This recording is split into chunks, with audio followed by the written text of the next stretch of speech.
పేదలకు మంచి చేయాలన్న ఏకైక లక్ష్యంతో కూటమి ప్రభుత్వం పనిచేస్తుందని కోవూరు ఎమ్మెల్యే వేమిరెడ్డి ప్రశాంతిరెడ్డి పేర్కొన్నారు. ఇందుకూరుపేట మండలంలోని డేవిస్పేట, జగదేవిపేట గ్రామాలలో సుపరిపాలనలో తొడిగి అడుగు కార్యక్రమంలో భాగంగా ఎమ్మెల్యే ప్రశాంతిరెడ్డి ఎమ్మెల్సీ బీదా రవిచంద్రతో కలిసి ఇంటింటికి తిరిగి ప్రభుత్వం సంక్షేమ కార్యక్రమాలను ప్రజలకు వివరించారు.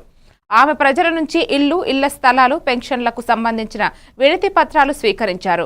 ఈ సందర్భంగా ఎమ్మెల్యే ప్రశాంతిరెడ్డి మాట్లాడుతూ సూపర్ 6లో భాగంగా ఆర్థిక ఇబ్బందులను నాణ్యమైన భోజనం మరియు విద్యా కిట్లు అందజేసి ప్రభుత్వ పాఠశాలలను ప్రైవేటు పాఠశాలలతో పోటీ పడేలా అభివృద్ధి చేశారన్నారు.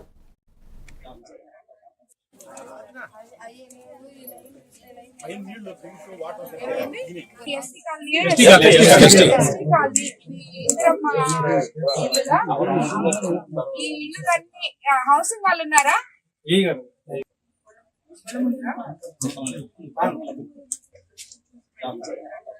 అదే విధంగా మహిళలకు అందరికీ కూడా రాబోయే రోజుల్లో ఉచిత బస్సు ఆగస్టు 15వ తేదీ నుంచి ఇవ్వబోతున్నారు చంద్రబాబు నాయుడు గారు.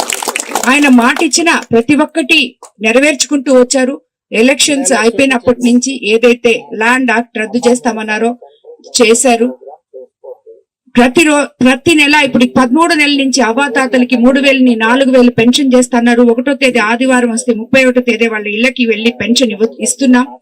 అలాగే రేషన్ ఇప్పుడే ఇక్కడ డేవిస్పేటలో ఇవ్వడం జరిగింది. నేను ఇచ్చేసి వచ్చాను.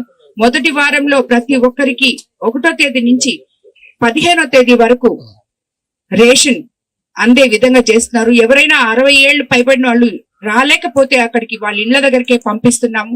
దివ్యాంగులకు గాని ఎవరికి గాని. అదే విధంగా దివ్యాంగులకి 3,000 ఉన్న పెన్షన్ ని 6,000 చేశాం. డిజేబుల్డ్ పీపుల్ కి 15,000 చేశాం.